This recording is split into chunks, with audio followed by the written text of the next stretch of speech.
Caps Farming.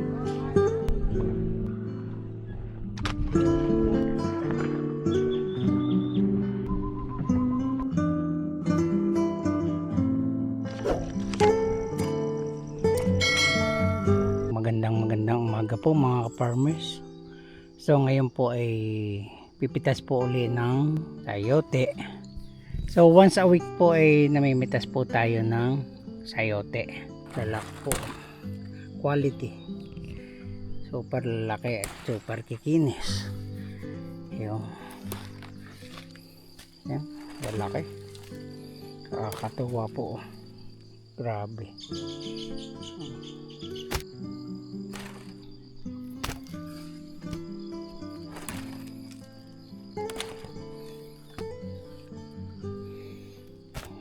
Lalaki. Talaga pong nakakatuwa. Pagka narikalalaki ang bunga ng sayote nyo. Okay. So ito pong labanas mga ka-farmer. Ilinisin na natin at matam na ng ibang gulay. So ang plano po ay singkang. Kaya lang sobra init po ngayon. Kasi po pagka sobra init ay hindi po manunubo yung ating mga binhi. Talaga pong nakaka-enjoy, nakakawala ng stress or pagod pagka namimitas na. Yeah.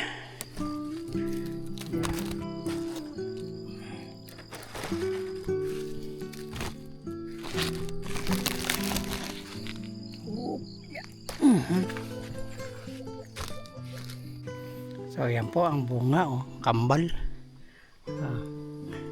Kambal. Ayan, dami, ganda po. So pitasin na natin ang kambal. Ayan, dami.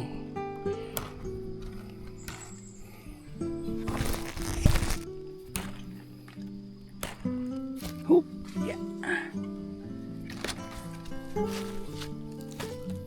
Yung iba po ay kinakabog ng mabait. Ayan, kaya na rin. Nilalaglag lang po. Mga laglag po.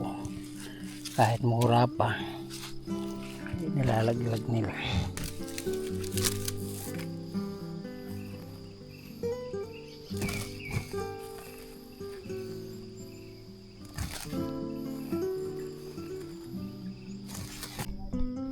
So ayan, magandang umaga po mga ka-farmers. Ngayon po ay maglinis tayo na rin ating labanasan at para matamnan ng bago. So yan. So magtatabas po tayo dito para habang hindi po sayang po itong ibang mga natitira, pero ang dami pong natatapon itong ibang mga labanos na malalaki pwede pa, kaya lang kailangan ko na pong linisin sayang po kasi iba mga ka-farmers yung mga natitira, iba po kasi maliliit na hindi na po lalaki, natatalo na ng damo kasi hindi na po lalaki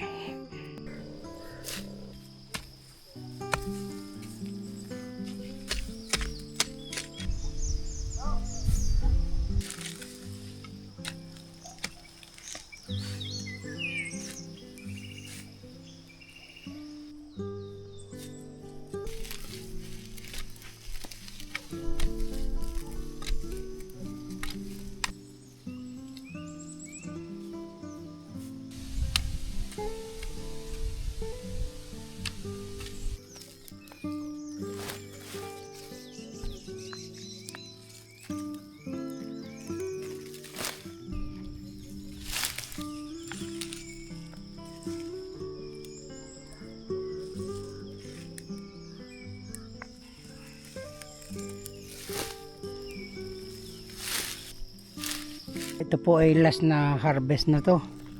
Siguro mga 2 karga o 1 karga lang ang makakuha natin.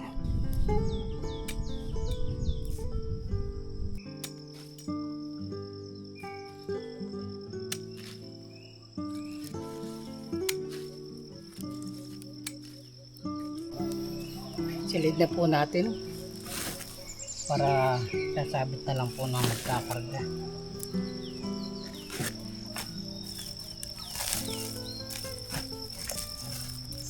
pipitas po tayo ng beans. Ito'y parami pang ulam lang po. Kuhanin lang po natin yung ibang medyo mataba na. May rin pong pang ulam. Ayan.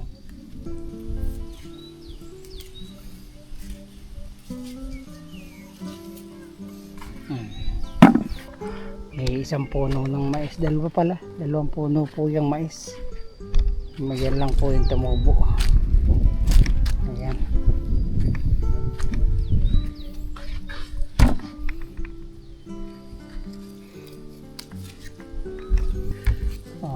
Yeah. Tama-tama po at kamuraan.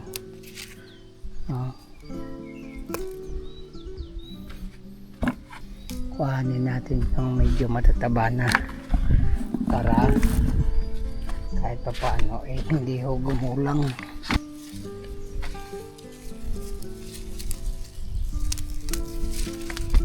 So yun, okay. Gandang tingnan, gandang tanawin. Kita nyo, silbing bakod na. So ayan, may bunga na rin po itong ating kamatis. Ayan po, kamatis natin. Ang bunga, pangunahin. Yun, patay ang uod. So ilang puno lang po ito para may pangunahin tayong panggamit sa bahay. Ayan, magandang umaga pong muli. Yan po, nililinis na po natin yung ating labanusan. At siya po ay naka 11 karga. So sa makatuwid, kung 100 po ang isang karga, 100 kilo, ay naka 1,100 kilos po tayo dito sa tinanim nating labanos. 1 kilong binhi po yun. So kaya lang po ay medyo mababa nga lang po at tama lang sa ating na pera para makabawi. So bawi na lang po tayo ngayong susunod na tanim. So ang plano po ay singkang.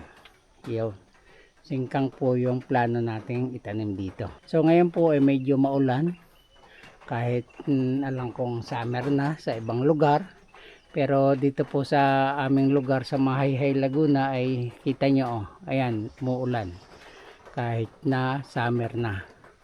So yun po yung kagandahan ng panahon dito sa aming lugar. Dinidilig po ang aming mga tanim, kaya nga po kami ay hindi na nagdidilig dahil nga po kahit summer ay umuulan po dito sa aming lugar. Kaya gumagawa din po kami ng balon. Ayan, stakan po ng tubig para may magamit naman kami sa pang-spray. Yung pang-spray lang po yon, yung aming iniipon na tubig dito. Ayan, kagaya po dyan. So mga 2 days po ay linis na po yan. Kaya mga anong araw ay ipa-araro na po natin. Pero meron po naman tayong mga tanim, yan, kagaya niya sayote, sitaw at kaunting kamatis, talong. Yan, yan po yung ating mga ibang tanim dito sa ating taniman. Shoutout nga po pala sa lahat ng mga subscriber ko at followers, sa mga silent viewer na nanonood lagi ng ating video. So maraming pong salamat and God bless po sa inyo. Magandang umaga mga ka-farmers. So ngayon po ay natapos na nating tabasan o linisan. So ngayon ay hahakutin natin yung mga tambak na mga damo sa panabi. So ngayon po naman ay mag-harvest muna tayo ng beans. Yan, putihin po natin at baka tumaba ng husto lalong hindi mapakinabangan. Ngayon po medyo napakamura ng mga gulay dito sa amin. Halos hingin na lang, talaga pong malulugi. Ang dami na pong nagre-reklamong mga farmers. Gandahan lang po dito. Hindi ko na binibili. Ang ginagamit namin pang ulam. Oh, kanya. Yan, mga pinipitas ko na lang po dito. Kasi kahit medyo mura, ayan, hindi na namin bibilhin. Pag naman kayo ay bumili sa palengke, ay ubod ng mahal naman.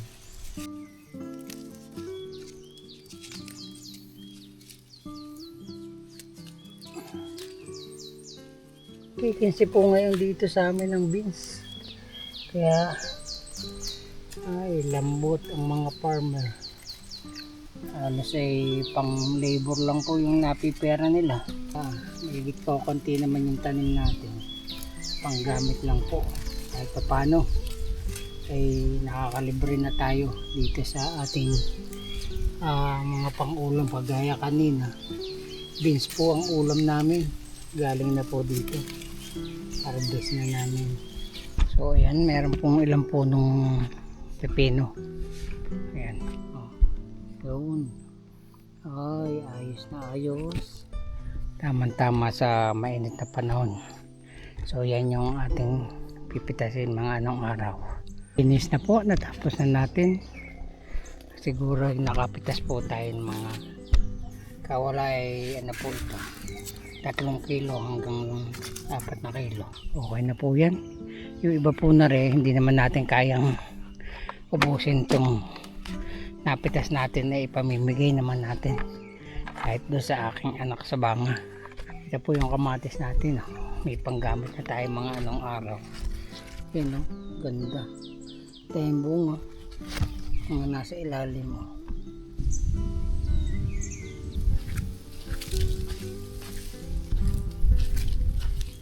Dito po yan o, maraming uwak. Yung iba'y galit yung mga farmer dyan sa uwak. Kasi yung mga tanim nilang pipino sa ibang mga pananim, kinakain po ng uwak. Nilalaglag.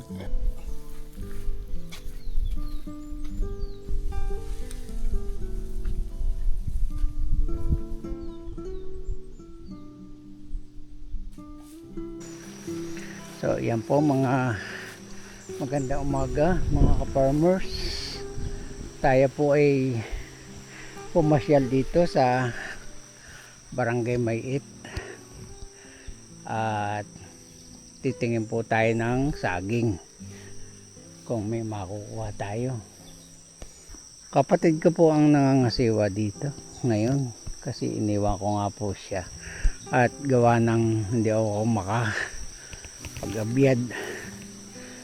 O ayan o, may puno ng lakatan. Maya kunin natin yan. So ito po yung dati kong halamanan dito. So nagbawas na nga po ako, tumigil na gawa ng kita nyo naman may edad na, tanda na. Yan, ito taniman ko po are. So marami pong tanim dito kami, saging, lansones, avocado. Yan. Oh, may tanim pala si Eliboy dito. Yung pamangking ko. Ayan o, kamutihan. Okay.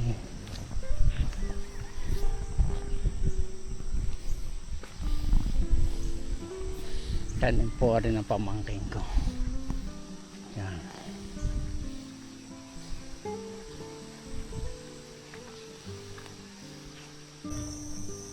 So yan po. Nakataga tayo ng sambuhod na saba, na tordan at sambuhod na lakatan. Yan. So may inabot po naman tayo. Okay.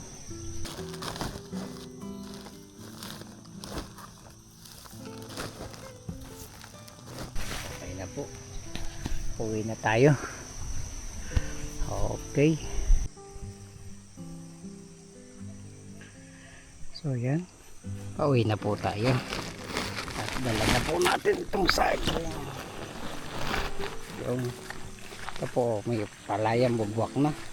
At malapit na mag-ani. Yan. Oh. Ganda. Gandang tanawin po pagka may mga tanim na palay. Green na green siya. Oh, yun.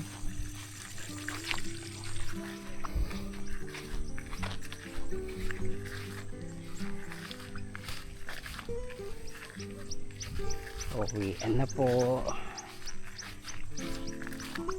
At sasaka naman tayo sa bundok. Yan. Doon naman po tayo pupunta. Okay.